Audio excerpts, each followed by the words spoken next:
Upon glancing at my phone, I noticed a staggering 13 missed calls, all originating from my persistent mother-in-law, Martha. Not again, I thought to myself. Just as I was contemplating this influx of calls, my phone vibrated once more. Answering the call, I was met with Martha's angered voice demanding, "Excuse me, isn't the allowance for this month $3,000 due?" "Excuse me?" I responded, trying to keep my composure. "Send the allowance. This month's payment hasn't been deposited yet." Martha raged on, completely indifferent to my circumstances and solely fixated on her own desires. Fed up with her lack of consideration, even in challenging situations, I reluctantly resorted to my last option. Pulling myself together, I blurted out, "Your son has passed away, so I can no longer send the allowance. My name is Jennifer Smith, 32 years old. I'm a busy working woman at a major financial firm and also a housewife." Reflecting on my past, I reminisced about meeting my beloved husband Mark 2 years ago. We connected through our shared hobbies, and our relationship blossomed quickly. Despite encountering no major quarrels, a significant issue arose in the form of Martha, my mother-in-law. Mark's father had passed away a few years ago, leaving Martha as his sole family. The trouble began when I visited Martha's home to introduce myself before our wedding. Martha greeted me with a displeased expression, remarking, "So, you're Mark's fiancée, huh?" "Yes, my name is Jennifer Miller." To my astonishment, she continued, "You're a rather plain girl. I wonder what Mark sees in you." Uncertain if she was joking or being serious, I was left in shock. Mark, noticing my discomfort, confronted his mother. "Hey, Mom, what's with the sudden harsh words? How can you say such things to the person I chose?" Martha responded, "I'm just trying to choose a suitable woman for you." An argument unfolded between mother and son, leaving the air heavy with tension during my first meeting with Martha. I found myself unable to intervene, even though the atmosphere remained awkward. Eventually, we managed to convey our intention to marry. As we were leaving, Martha called out to Mark, sounding somewhat disgruntled. "Mark, can I have a word? You're going to keep that promise after you get married, right?" "What promise?" Mark inquired. "You know, about the allowance." "Ah, that. Yes, I'll be sure to take care of that." "Can we not discuss it here, please?" Mark replied.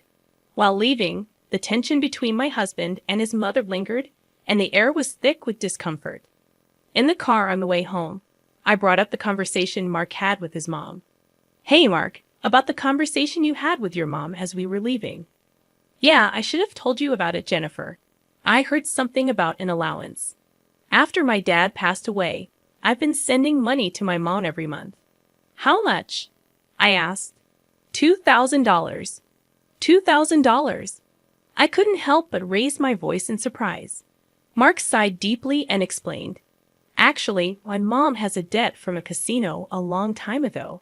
She's still paying it off, and because her health isn't great these days, she spends a lot of time at home. But she still needs money to live on, right?" "But $2,000? Isn't that a bit too much? If I try to lower the amount, she keeps calling me over and over. And no matter what, a mother is still a mother. I worry about her living alone," Mark reasoned. I understood that Mark was genuinely devoted to his mother. Since his father passed away, Martha had been the only family he had left. Regardless of her character, she was still his beloved mother. 2 months after our wedding, during my lunch break, I received a call from Martha on my smartphone. When I answered, she began to speak in a cheerful tone. "Jennifer, long time no see. Can we chat for a bit?" "Yes. What can I do for you?" I asked. "Well, I was hoping you could start sending me money," Martha said. I was taken aback and struggled to find words. However, Martha seemed excited to continue the conversation. "You mentioned before that you're working for a financial company, right? That means you have a good salary, doesn't it?" "Not exactly." "What, are you lying to avoid giving me money?" "That's not what I mean," I replied. "Then what is it?" "But Martha, you're still receiving financial support from Mark, aren't you?" I asked. In defiance, Martha responded, "So what?" Jennifer sternly stated what she felt Martha was not appreciating. Martha, receiving $2,000 in monthly support is a big deal, and yet you're asking for more. Really? You think so? If you were to send me an additional $1,000, I could avoid burdening Mark. What do you mean by that? I asked. Well, I have Mark as a guarantor for my debts. If I fail to make payments, the debt collectors will go after him. Do you understand? Martha explained. But aren't you using part of Mark's $2,000 to pay back the debt? I inquired. I'm short. I haven't told Mark, but I have a significant amount of debt, Martha confessed. From her tone, it was apparent that this was a fact even her husband was unaware of. Having children in the future would increase our expenses. In addition to that, taking over Martha's debt was not an easy task. However, if Martha's payments fall behind and the debt falls onto Mark, the interest will likely have accumulated significantly by that time. If I refuse to send money, it would eventually become a problem for my husband as well. Thinking along those lines, I reluctantly agreed to Martha's proposal. All right, I'll start sending you money. Really? Good, Jennifer. I knew you would say that. The total, with Mark's contribution, will be $3,000. But this means you can pay off your debt, right? Yes, of course. I should be able to pay it all off in about a year. You promise, right? You'll make sure to pay off all your debts. I get it. So I'll be expecting it from this month onwards. Martha concluded the call abruptly. Physical exhaustion from work combined with this emotional burden only added to my stress. $1,000 a month, that's going to be rough. But it's also to prevent future problems for us. After all, if Martha can't make a living, it will upset Mark as well. That night, I promptly reported the matter to my husband. He told me I didn't have to do this, but I had already given my word to Martha, and it was a decision made for our future well-being. Mark expressed his gratitude and understanding, even as he maintained a sorry expression throughout. Time flew by, and 2 years have passed since then. The financial aid we thought would end in a year is still ongoing, and even now, we are transferring $3,000 every month to Martha. What's more, about 2 months ago, Mark fell ill and has been unable to go to work. He's on sick leave, so he's receiving disability benefits, but it's a mere pittance compared to his previous salary. Last month, I managed to transfer $3,000 to Martha from my savings, but it would be very challenging if this situation continues. Unbelievably, Martha has not once come to visit her sick son. We have informed her of his hospitalization, but she doesn't show up to see him and only contacts me to ask, "You're still sending the money, right?" I was so furious that I decided to address the issue with Mark. Mark, listen. Don't you think it's wrong that Martha is only concerned about money, even though you're in such a state? We need to think seriously about what to do going forward. Yeah, I've been thinking the same thing. I don't want to put more strain on you, Jennifer. This month, too, she's been bombarding me with calls and messages, asking if we've sent the money yet. Are you serious? How can she only think about money when her own son is sick? Mark expressed his anger towards his mother, his face slightly worn. Then, as if he had an idea, Mark exclaimed, "That's it," and wore a sly grin. What is it, Mark? Well, this is our last resort. I've come up with something good.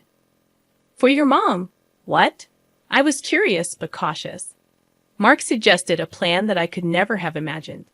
Although it could be called inappropriate, it seemed to be the only way to make Martha understand. A few weeks later, Mark was discharged from the hospital. Martha didn't reply to any of our messages, so we didn't inform her about Mark's discharge. In the last 2 weeks, Martha had been relentlessly demanding money, displaying no concern for her son's well-being. While Mark and I were enjoying a cup of tea, a message came in on my phone. Upon checking, I found 13 missed calls from Martha again. As I thought, my phone vibrated again. It was another call from Martha. Hello, I answered and turned on the speaker microphone so that Mark could hear. Martha started shouting right away. Listen, where's the $3,000 for this month? Excuse me, that's right. The money for this month hasn't been transferred yet, I replied. Do you realize Mark is now? I don't care if he's in the hospital or whatever. It's none of my business. You're working at a good place, right? You must have plenty of savings. Hurry up and transfer it here, Martha shouted angrily. Eventually, she said something unbelievable. Listen, since you married Mark, if he can't pay, you have to pay me. Understand? If you refuse, I'll make you the guarantor. Got it? At that moment, something inside me snapped. She was displaying her desires openly without considering our situation at all. I had reached my breaking point with her. She didn't even try to reflect on her own actions. Now, I had no choice but to resort to the last resort. I firmly declared into my smartphone, Mark has passed away. I can't send you any more money. At these words, Martha blurted out in bafflement, what? Yes, this was the last resort that my husband suggested. Lie to Martha about Mark's death and observe her reaction. If she showed any sign of sadness, if she reflected on her behavior and apologized, we would continue to support her financially. But if she didn't reflect, if she demanded money, we would sever ties completely. Deep down, I knew it was time to confront Martha's blatant disregard for the well-being of her own family. I believed that even someone as money-driven as Martha would deeply reflect on her actions upon hearing that her own son had passed away. However, the very next moment, Martha burst into loud laughter. What's so funny? I questioned. Well, isn't it obvious? If Mark is dead, that means his inheritance will be distributed to me too. Excuse me, I've been looking into it since I heard that Mark was sick.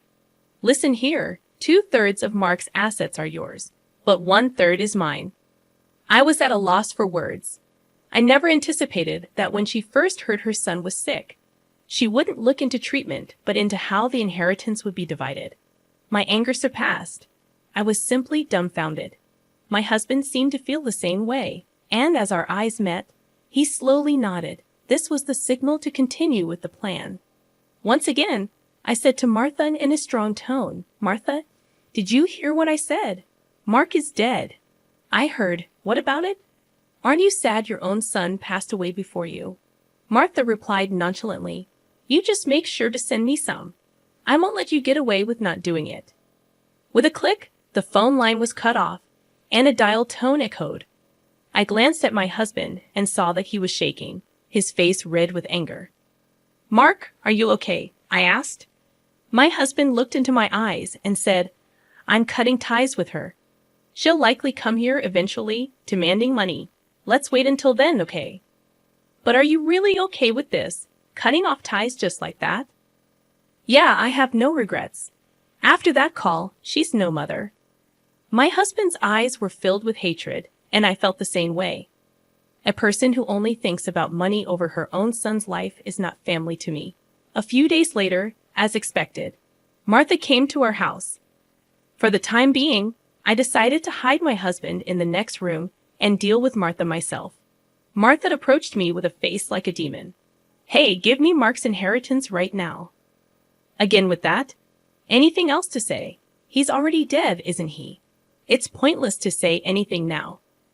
Yet you never even visited him. What are you saying? Are you really his mother? You're so annoying. Give me the inheritance right away.